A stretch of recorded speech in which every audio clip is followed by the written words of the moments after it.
Hello tout le monde, on espère que ça joue, on est content de vous retrouver pour une nouvelle vidéo.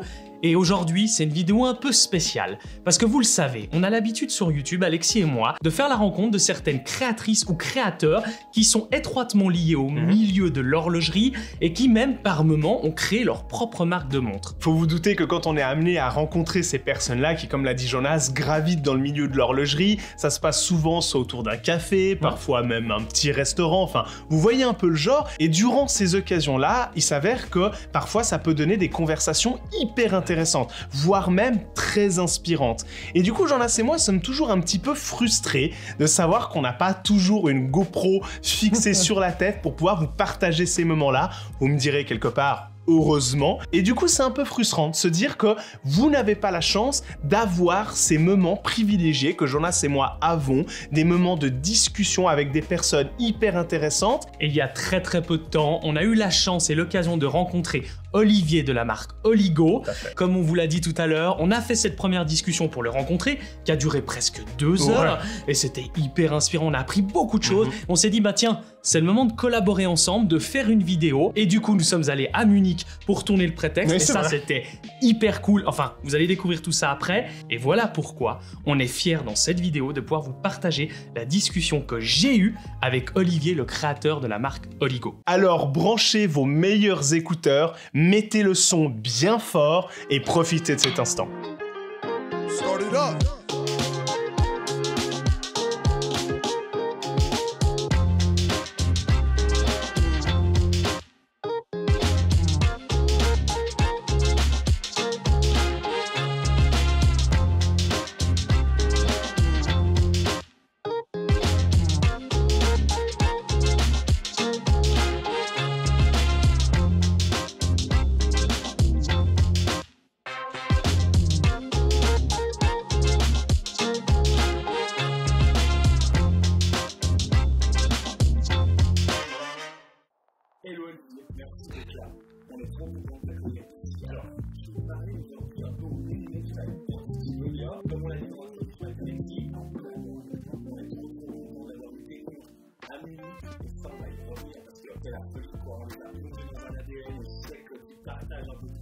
Ouais.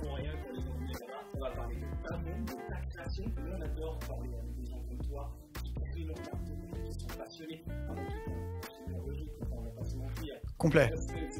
Complet. Ouais, presque 2 heures, je pense, ouais.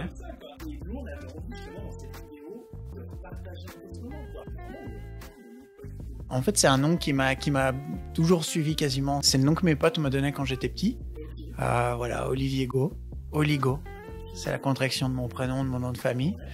Quand on a développé le projet, au bout d'un moment, on cherchait un nom avec mon pote. Et puis moi, tout d'un coup, en fait, je me suis dit, mais Oligo, ça sonne tellement bien et ça marche tellement bien visuellement aussi, en logo et tout. Exactement. Ouais, ouais.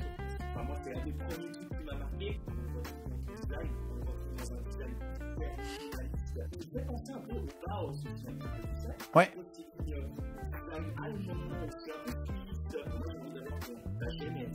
C'est assez simple et compliqué à la fois. C'était il y a peut-être 8-9 ans, avec mon meilleur pote Jérôme, on regardait les nouvelles montres. Les deux, on est des watch geeks, on est super fans de montres. Lui, il est constructeur. Puis on regardait ce qui se faisait, et en fait, plus on regardait ces montres, plus on se disait, putain, mais c'est super compliqué. Les cadrans deviennent de plus en plus compliqués, les montres deviennent de plus en plus grosses, avec des cornes, des grosses cornes, des petites cornes. Et puis en fait, moi je me disais, mais pourquoi est-ce qu'on pourrait pas revenir à un truc super simple? J'aime bien les formes galets, les formes très pures comme ça. Et exactement. Voilà. Un peu plus tard, on était chez lui, et puis j'ai ressorti le bout de serviette, et puis il me dit, ah bah ok, on dessine. Il ouvre son Pro-E, et puis bah, il commence à dessiner, et puis bah, ça a vraiment commencé comme ça.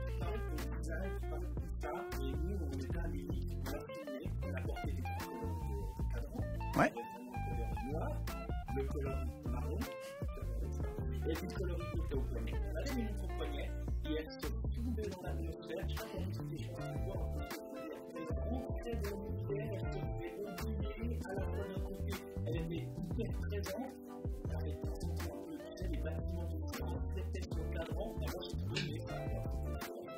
Ouais, mais c'est cool. Je suis content que vous ayez du plaisir. Le tout premier proto était pas mal plus épais.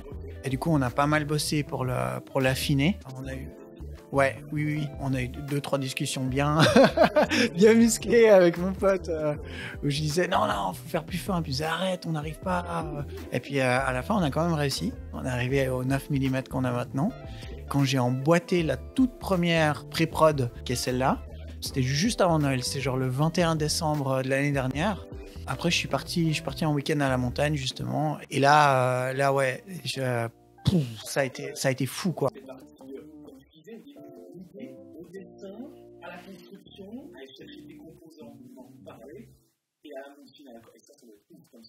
Ouais, c'était assez fou. Bien sûr, c'est important, c'est la chose l'une des plus importantes, mais comme on dit toujours avec Alex, il faut creuser quand on voit une marque. Il faut aller un peu la décortiquer, il faut aller ouais. Et quand tu nous as parlé, ouais, en fait, quand il a fallu choisir des fournisseurs, commencer à regarder pour rendre les choses concrètes. Moi, je suis de Genève, j'ai grandi ici, j'ai plein de contacts dans le milieu horloger. Et en fait, pour moi, c'était une évidence d'essayer de faire des choses locales pour 2 raisons principales. La première, on est quand même aujourd'hui dans un moment où je pense qu'il faut réellement faire attention à ce qu'on fait en termes d'empreinte carbone, d'écologie et d'éthique. Et également, avec tout le Covid, avec tous les problèmes que peuvent avoir des délais de livraison, etc., si tu fais tout en Suisse, tu court-circuites un peu tout ça aussi. C'est ce que je pensais à la base. J'ai trouvé un boîtier qui est à Chouley, ici à Genève, qui a un accord avec Panater pour de l'acier recyclé. Donc c'est aussi circuit court, voilà exactement. Circuit court en Suisse. Et puis après, en fait, je me suis dit ce serait chouette de faire un produit 100% suisse et 100% éco-responsable, disons un maximum éco-responsable. Alors j'ai commencé à chercher, à appeler, à faire des demandes d'offres à gauche à droite. Et en fait, j'ai eu énormément de chance parce que j'ai pas dû faire beaucoup de recherches. En fait, il y a tellement de fournisseurs dans le coin et tout le monde a été super emballé par le projet, a voulu bosser avec moi. Donc voilà, les cadrans chez Comble et Mine. J'étais étonné qu'ils acceptent un projet comme le mien, mais ils étaient super contents. Exactement, en fait, le verre saphir, pour la petite histoire, j'avais commencé avec un fournisseur pour les premiers protos, et lui me disait je peux faire de la production, etc. Et ensuite, j'ai entendu dire que des fois, il sous-traitait sa production en Europe de l'Est. Et là, je me suis dit tiens, c'est pas top. Alors là, j'ai fait quelques recherches et je suis tombé sur Sebal, en fait, qui fait du verre saphir et qui ont une société qui fait en fait du saphir 100% suisse. C'est quasiment une des seules boîtes qui fait des carottes de saphir brutes. Ouais.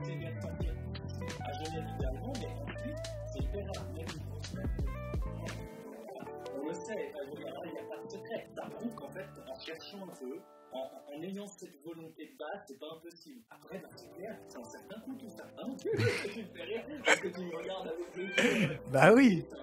Non mais oui. C'est clair. Si tu fais tout en Suisse avec des matériaux un peu éco-responsables, bah ouais, clairement ça a un coût. C'est pas une montre qui me revient un super bon marché. Mais après, moi, ma philosophie de business, c'est pas de faire des millions. Je suis pas là pour gagner des millions. Je suis là pour faire un produit qui me correspond, qui me plaît et que j'arrive à vendre, et prendre une marge dessus. On va pas se mentir. Mais je suis loin des standards de marge horloger. Merci.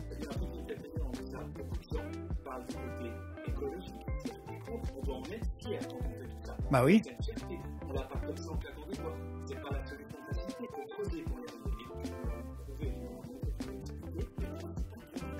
Le but premier, l'idée à la base, c'était vraiment de revenir à un design super simple, super sobre, très épuré, des aiguilles qui flottent.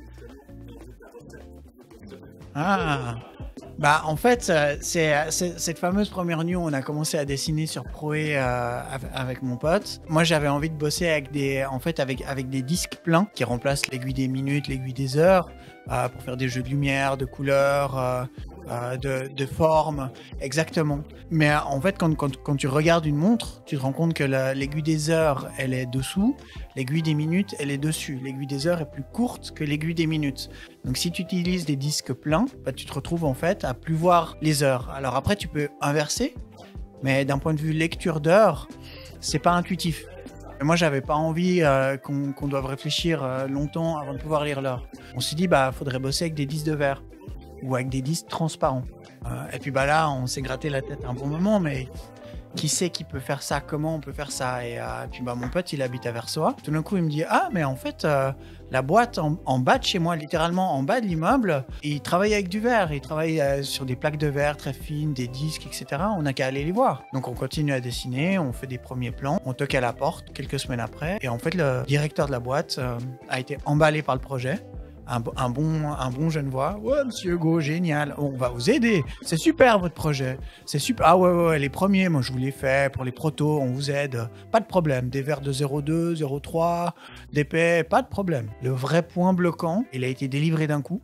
Et là, on s'est dit que ça pouvait vraiment devenir quelque chose. C'est génial parce qu'en fait, tu viens piquer tes composants ici à Genève et c'est toi ici à Genève qui vas les emboîter, mettre ta montre dans ton coffret, soit la livrer personnellement au client, éventuellement l'envoyer. Ouais, écoute, c'est une aventure, hein. Il y a des hauts, des bas. C'est vrai que c'est une montre qui, techniquement, est assez challenge à emboîter parce que du coup, la propreté, c'est réellement un problème. Comme il y a 3 couches, il y a le cadran, le disque des heures, le disque des minutes et puis ensuite la glace avec la lunette. Et là, à chaque étape, tu dois vraiment faire attention, souffler, aspirer. Sur mon établi, j'ai un flux laminaire en fait qui crée un flux d'air positif qui repousse les poussières.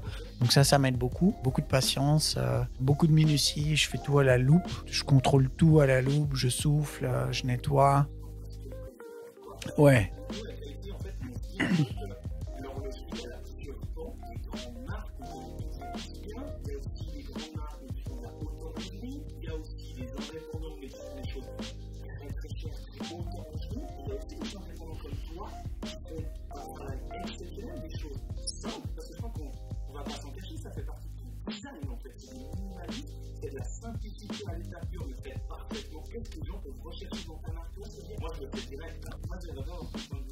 Ce que les gens peuvent rechercher de différent, justement, c'est une montre différente.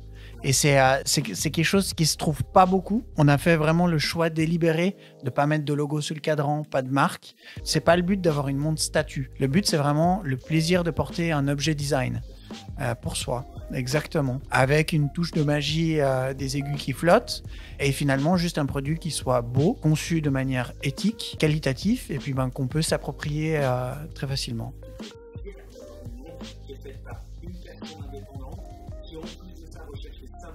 Ouais.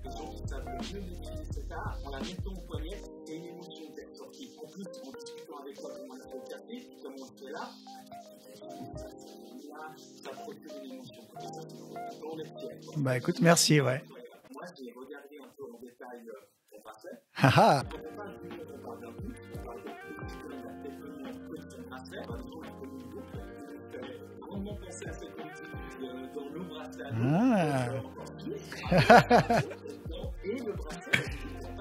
Ouais, exactement. Le bracelet, donc, c'est le seul composant qui vient pas de Suisse. Il vient d'Italie à Rome et il est fait par Colareb. C'est une boîte que je connaissais comme collectionneur parce que j'ai commandé des bracelets chez eux. Toujours dans cette démarche d'avoir des produits ou des composants qui soient éthiques et co-responsables.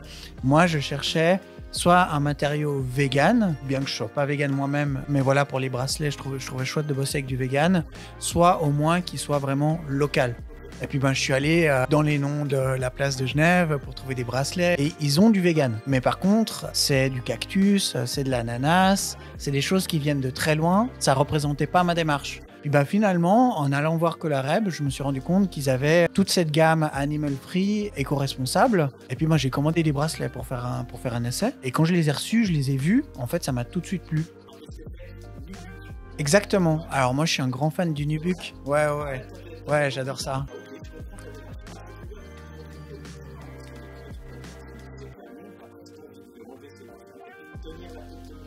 Alors on avait fait 2 versions. On avait fait une version ronde, qui est celle-là, et une version avec cornes. En voyant les rendus 3D, les premiers essais, moi, je me suis dit, mais en fait, c'est moins dans cet état d'esprit vraiment pur. Et du coup, on a enlevé la version corne, et puis on a essayé d'intégrer un bracelet là-dedans. Quick switch, ouais. Tout de suite quelque chose qui se passe, un contact avec ta montre directe. Ouais. Ça, j'aime beaucoup. Il y a un truc qu'on n'a pas parlé, à chaque fois, forcément, avec une équipe, on parle de marques indépendantes, de gens indépendants, on doit trouver des mouvements. C'est normal, vous ne produisez pas encore beaucoup de Pas encore. beaucoup d'argent, c'est un énorme investissement financier, personnel, tout ce qu'on veut. Et qu'est-ce que tu fais? Alors c'est le Soprod M100. Pour revenir en arrière, le tout premier proto a été construit autour du ETA 2824 parce que c'était celui qui est plus simple à avoir, qui est fiable, robuste, voilà. En fait, quand on a fait tout cet effort de réduction de l'épaisseur, on s'est rendu compte que ça allait être compliqué dans la manière dont la montre est construite de gagner plus avec le 2824. Donc j'ai commencé à chercher un mouvement plus plat. Bien évidemment, le 2892 est arrivé dans l'équation. Et donc j'ai commencé à chercher bêtement un ETA 2892. Sauf que pour se sourcer en ETA, c'est compliqué. Ensuite, Cellita, ils ont plus de SW300. Ils m'ont même proposé des 2892 à la place. Et puis ensuite, j'ai trouvé le Soprod M100, qui a les mêmes dimensions que le 2892 en épaisseur et en diamètre. Et surtout, pour moi, ce qui était très important, nos montres, elles n'ont pas d'aiguille des secondes et elles n'ont pas de date. Le Soprod M100, 2892 et SW300 ont 3 aiguilles et la date. Et puis nous, c'était important de pouvoir enlever le pignon de seconde pour gagner en épaisseur, enlever toute la fonction date et avoir en fait une fonction de mise à l'heure à 2 positions et pas 3. Je voulais pas avoir cette position fantôme au milieu que des fois on peut retrouver. Et du coup, Soprod, ils font ces modifications-là. Ouais. Exactement. Donc là, c'est un mouvement Soprod spécialisé oligo, sans pignon de seconde et avec en fait un sautoir 2 positions plutôt que 3 et sans date. Merci. Alors, on peut les commander sur le site. C'est une première édition de 100 pièces limitée numérotée. Quand tu vas sur le site, tu peux choisir le numéro. Sinon, voilà. Non, c'est 100 pièces au total. 40 bleus, 40 noirs, 20 marrons. La marron est plus exclusive. Oui. Là, j'ai une vingtaine de commandes. Donc voilà, j'ai déjà du boulot pour livrer. Merci. Merci à vous.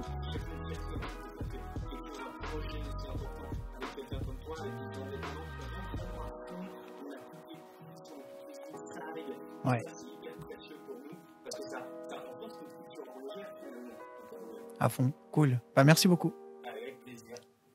Bon voilà, on espère avec Jonas que vous avez profité et apprécié ce moment entre Jonas et Olivier, une discussion qui, on l'espère et en tout cas nous on le trouve, était hyper inspirante. Comme on le disait un petit peu plus tôt dans la vidéo, en introduction, c'est pas tous les jours qu'on a l'occasion de vous faire vivre un petit peu ces coulisses de l'horlogerie. Jonas et moi aimons penser que c'est important d'avoir ce genre de moment, d'avoir ce genre de partage. Parce que selon nous, quand on tombe amoureux ou amoureuse d'une marque horlogère ou d'un modèle plus précisément, c'est souvent aussi parce qu'il y a eu tout un contexte autour. Il y a une personne ou plusieurs personnes qui nous plaisent particulièrement, il y a une philosophie de marque qui correspond à ce qu'on aime ou ce qu'on n'aime pas. C'est un ensemble de petits ingrédients subtils mais efficaces qui font qu'on tombe amoureux ou amoureuse d'une marque horlogère. Et là, on trouvait vraiment pour le coup que la marque Oligo méritait de s'y plonger totalement et que vous faisiez partie de cette aventure parce que, pour résumer un petit peu, moi, les choses qui m'ont vraiment énormément marqué sur la marque Oligo,